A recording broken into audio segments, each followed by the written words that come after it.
Dos, recupero. 15 segundos. Vamos a agregar siguiente técnica. Además del toque de hombros, vamos a agregar un toque a la pierna. Y vamos a arrancar en 5 segundos. En plancha alta, hombro, hombro, pierna, pierna. Vámonos, venga. Hombro, hombro, pierna y la otra. Son 45 segundos. No te pares nada, recuerda que cada minuto tiene un periodo de recuperación. Si puedes, aumenta tu ritmo, pero no lo bajes. Si no puedes, tan solo manténlo.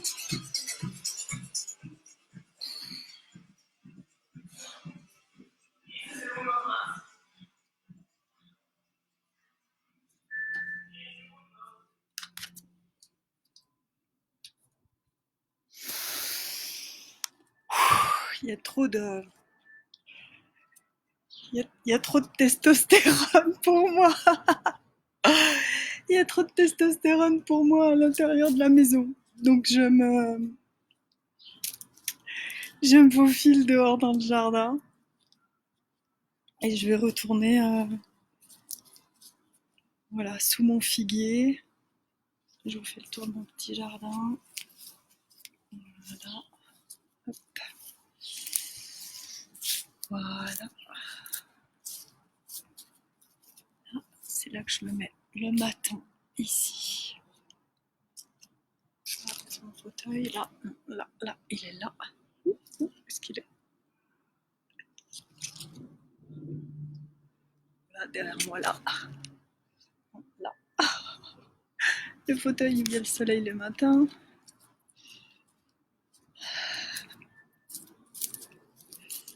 Voilà, et le figuier.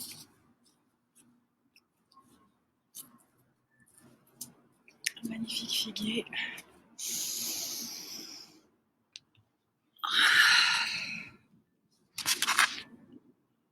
Où je m'assois pour méditer.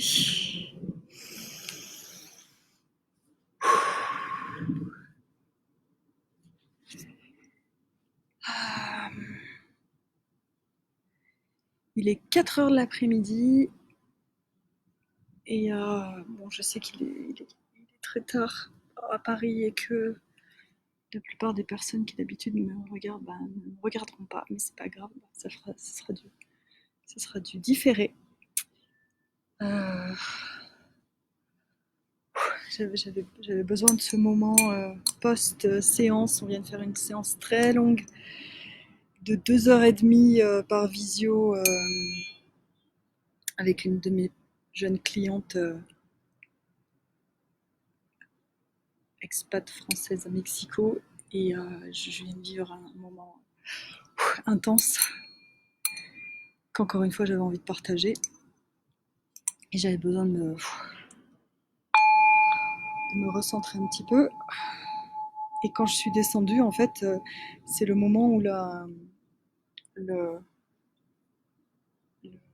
cours de sport commençait sur Instagram avec je sais pas, je crois que c'est un coach mexicain. Et mon Romy me dit ah, mais je démarre. Je dis oh, bah, vas-y, démarre. Et j'ai été très. Ok, je vais le dire. Il me dit non, mais je veux pas te déranger. Je dis non, mais c'est moi qui te dérange, mais en fait, tu vas pas me priver du spectacle de tes abdominaux pendant que je me recentre. Donc c'était très cool parce que du coup, voilà quoi. En fait, je me suis rincé l'œil, j'avoue. C'était cool. Donc j'ai besoin de me recentrer un petit peu, donc on va faire un petit peu de bol pour se recentrer.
Alors,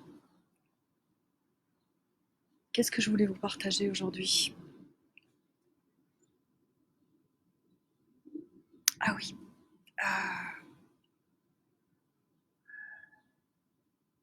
pendant la séance, à un moment donné, on a parlé d'une personne décédée. Et, et je crois que si j'avais été toute seule à vivre ça, je me serais dit que ça y est, je me suis fait un film. Et en fait, les- les- la jeune femme m'a dit, mais waouh, au moment où on a prononcé le nom de la personne, l'écran s'est gelé. Et je crois que si c'est moi qui l'avais dit, je pense que je, je me serais dit, ça y est, je je suis irrécupérable. Déjà que je sais que je suis irrécupérable, mais bon, là encore plus. Mais en fait, ce qui était génial, c'est que c'est la jeune femme qui l'a dit. Et, et c'était super, quoi. C'était super. J'ai cru que j'allais couper la conversation et relancer. Mais en fait, il n'y a pas eu besoin parce que c'est revenu tout seul. Et, euh, et c'est la personne qui m'a dit, mais là, il s'est passé un truc bizarre, quoi. Je, je, j'ai vraiment senti qu'il y avait quelques secondes pendant lesquelles ben, on n'était pas toute seule, quoi. Donc ça m'a. Wow. Euh,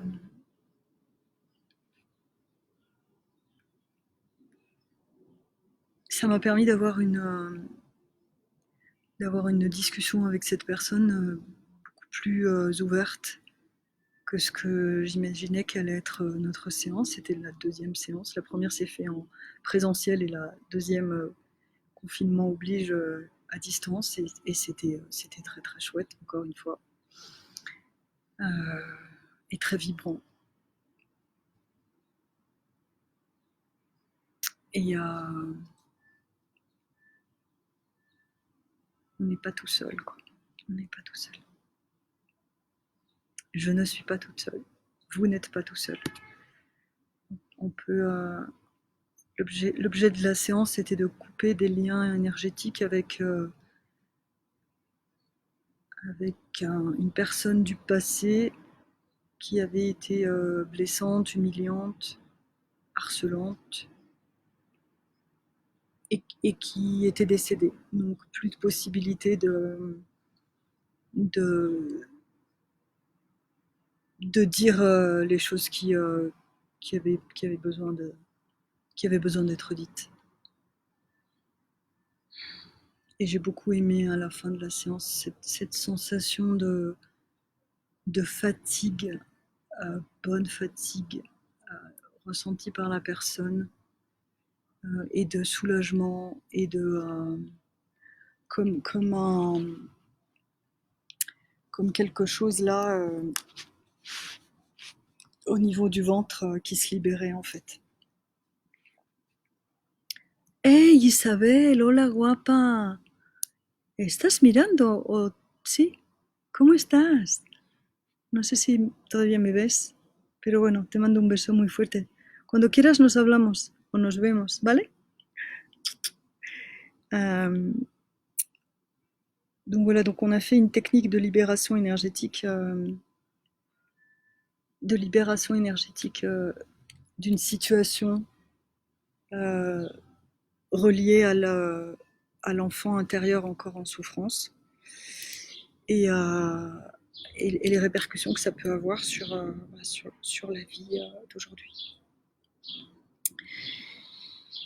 Et, et quoi d'autre un truc drôle ce matin pendant que je. Donc avant la séance, j'ai fait un petit yoga, méditation, ménage. Donc en fait, c'est une pensée pour Sandrine quand tu me verras. Euh, j'ai pensé à toi, j'avais besoin de me concentrer, mais j'avais pas beaucoup de temps parce que je voulais aussi passer l'aspirateur dans ma chambre et nettoyer les escaliers de la maison. Donc je me suis dit bah ça va être mon centrage, ça va être mon ancrage et j'ai fait un passage d'aspirateur méditation ancrage et c'était chouette ça. Euh, Prendre conscience que quand on est en train de ranger, nettoyer quelque chose de physique, de matériel, ça procède aussi d'un équilibrage à l'intérieur de soi. C'est le ménage intérieur. J'appelle ça la méditation du ménage intérieur. Et c'est super efficace. Et j'ai pu commencer mon coaching en visio en me sentant très ancrée à mon aspirateur. Et en fait, oui, voilà, ce que je voulais vous partager, c'est que quelque chose m'a fait beaucoup rire pendant que j'étais en train de passer l'aspirateur et ensuite de laver les escaliers. Mon roomie numéro un, on va l'appeler Jota, était en train de regarder une vidéo et j'entendais les bruits, les sons, et je m'interrogeais toute seule. Et en fait, ça disait, je crois, queremos misa, queremos misa, queremos misa. Je me suis dit, mais enfin, what the fuck? Et donc, il m'a expliqué que je lui ai demandé où c'était, si c'était pas une parodie. Et il m'a expliqué que non, que c'était pas une parodie, que c'était réel et que c'était en Espagne. Et que des gens réclamaient de pouvoir aller à la messe. Donc c'est vrai que j'ai pas trop, je sais pas trop où en sont les Espagnols. J'avoue, mea culpa, je sais pas trop où en sont les Espagnols par rapport au virus, au confinement, à la propagation. Mais ça m'a fait sourire et j'ai eu j'ai pas dit, j'ai pas jugé, j'ai pas critiqué, j'ai juste laissé s'exprimer ce qui sortait de mon cœur et qui à ce moment-là a été mais ils se souviennent que Jésus-Christ, ce qu'il disait, on est très potes avec Jésus-Christ là maintenant, c'est bon. Ce qu'il disait, c'était que le temple, il est à l'intérieur de nous. Le temple où prier, le temple où se recueillir, le temple à honorer, il est à l'intérieur de nous. Il est dans notre cœur, il est dans notre corps. Il a pas besoin d'un lieu extérieur, d'un lieu spécifique, d'un lieu dédié. On l'a, c'est bien, mais on l'a pas, c'est pas grave. Il n'y a pas de quoi en faire un, un pataquès, une révolution, brandir.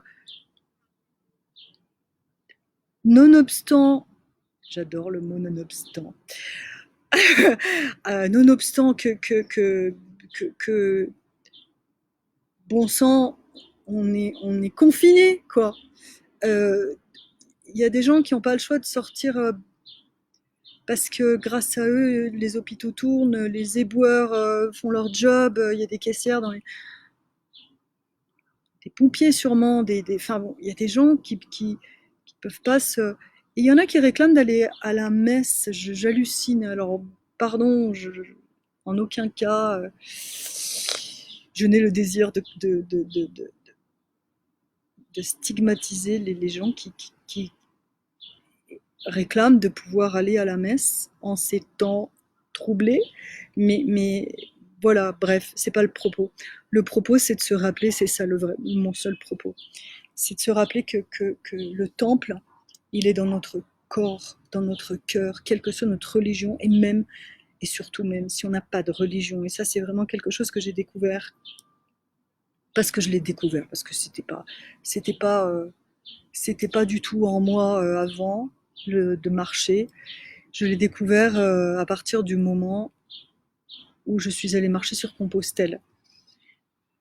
Je j'avais des prémices déjà, je commençais à m'en rendre compte et à l'expérimenter parce que la méditation permet de rentrer à l'intérieur de soi.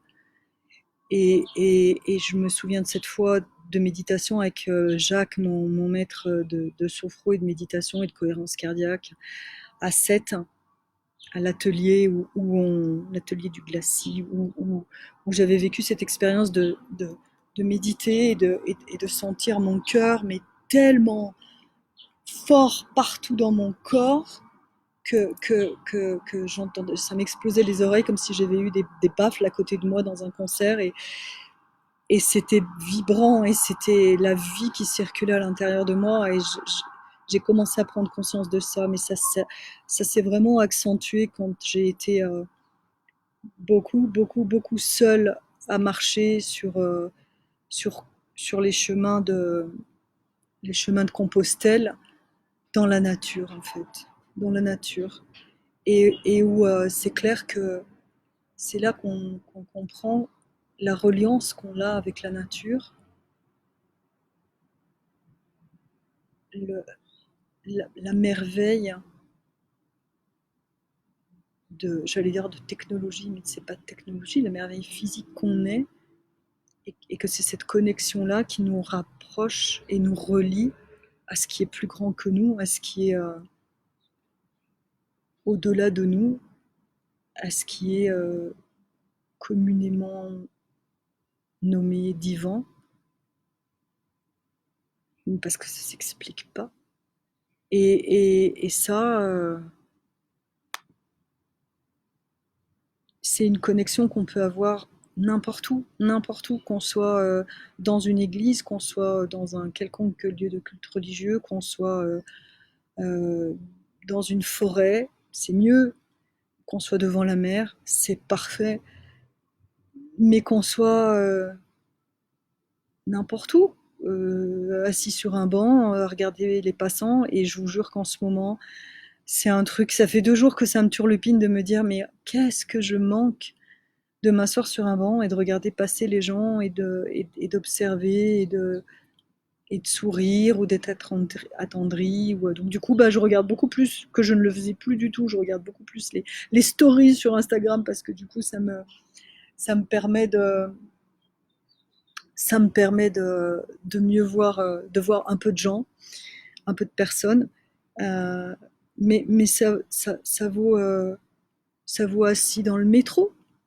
On est assis dans le métro et je l'ai fait plus d'une fois quand je pouvais enfin m'isoler, enfin, ne plus être en empathie permanente et m'isoler de toutes les vibrations que je ressentais de tout le monde, les bobos physiques que je pouvais ressentir, sans comprendre que c'était les bobos physiques d'autrui, mais que peu à peu j'ai appris comment gérer pour ne plus être submergée de toutes ces informations qui, euh, qui, qui percolent dans mon aura, pouf, qui rentrent.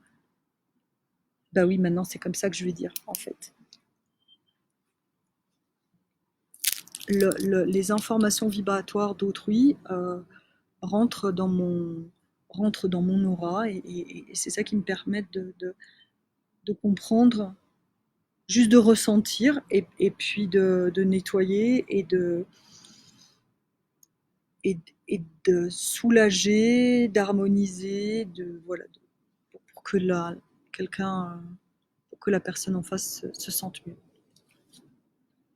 Donc le temple, il est à l'intérieur de nous et pas à l'extérieur de nous. Le temple est dans le corps. Toutes les infos sont dans le corps et c'est là qu'il faut aller les chercher. Donc il faut se mettre à l'écoute du corps. Là, je me mets à l'écoute des colibris. Et pour se mettre, et on n'a pas besoin d'une église physique. Chacun fait le bruit qu'il veut et si on a envie d'aller manifester pour dire queremos misa, queremos misa, ok, bah on y va quoi, on le fait. On réclame de pouvoir aller à la messe, mais, euh, mais on oublie que quand on est assis les uns à côté des autres à la messe à moins de 1 mètre, on peut être contaminé. Je crois pas que les prêtres, la dernière fois que j'y suis allée, c'était déjà ici à Mexico et je crois pas qu'ils se mettaient des gants pour couper l'hostie et la distribuer aux fidèles, même s'ils la leur mettent dans la main. J'ai pas vu ça. Donc je pense que c'est plus. Je donne mon avis. Tout le monde s'en branle, s'en tape, s'en fiche, s'en moque de mon avis, pardon. Tout le monde s'en moque de mon avis. Enfin, non, moi, voilà. Mais voilà, c'était ça qui m'avait fait réagir. Et je me suis dit, ok, ben, est-ce que les gens qui réclament ça ont conscience que bah, qu'on n'est pas responsable quand on fait ça. Voilà, je le dis. On n'est pas responsable quand on fait ça. Et puis on est. Mais qui suis-je pour oser dire que quelqu'un est responsable ou pas? Moi, bah moi, je suis responsable parce que ça fait. J'ai réalisé ce matin au petit-déj que ça faisait déjà depuis jeudi dernier que j'étais en quarantaine et que, enfin, en confinement et que bah c'est long. Euh, et que voilà, la messe, on peut faire sa messe à l'intérieur de soi. Et que si on croit en un être supérieur, en un Dieu quelconque, on peut le solliciter dans son cœur, dans son intérieur, dans son silence.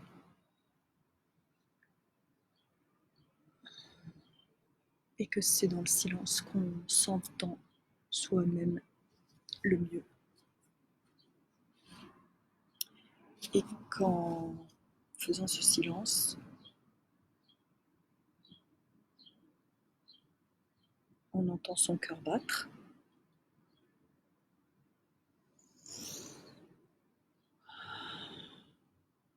Et que du coup, on peut mieux entendre sa propre guidance. Et on prend conscience qu'on a moins besoin, ou presque plus besoin, ou plus besoin du tout, de la guidance d'autrui. Ce qui ne veut pas dire qu'on a l'outrecuidance de n'écouter plus personne et de ne se fier plus à personne d'autre que soi-même, parce que sinon on devient un peu égocentré, ce qui n'est pas le propos non plus. Donc voilà, c'est aussi une bonne façon de savoir ce qui est vraiment bon pour nous dans le silence intérieur de son cœur. On entend beaucoup mieux ce qui nous fait vibrer, ce qui nous anime, ce que notre âme a à nous dire, à nous transmettre, pour être dans notre juste milieu, pour être dans notre voie, V-O-I-E, dans notre chemin le plus juste.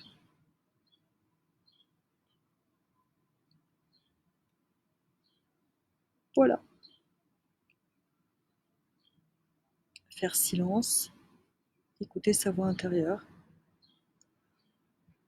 et être dans son chemin le plus juste. Voilà, ça va mieux, j'ai retrouvé mon équilibre. Et je l'ai fait, on l'a fait ensemble. Donc je vais pouvoir retourner dans la maison et entendre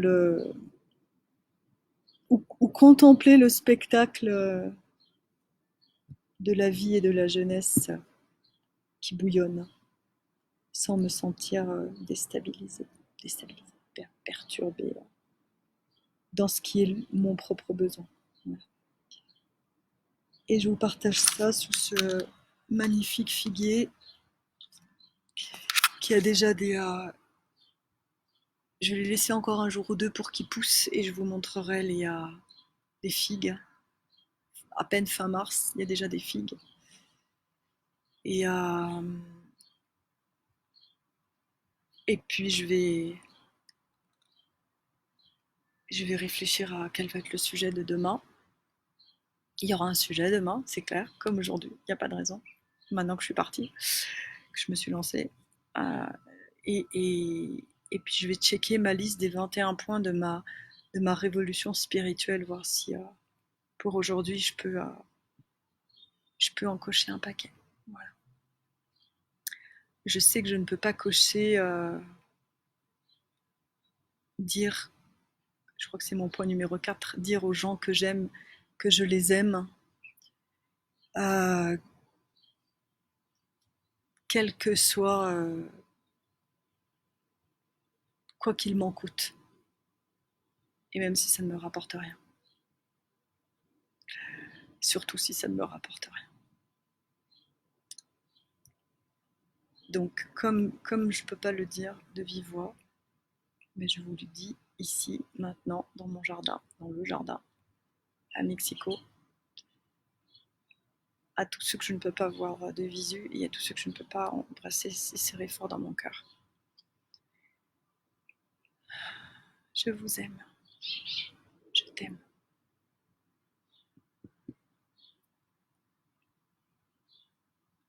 Belle nuit à ceux qui dorment et belle journée à ceux qui sont éveillés. Et à tous ceux qui ne sont pas encore éveillés, faites le silence. Écoutez votre cœur. Écoutez votre voix intérieure.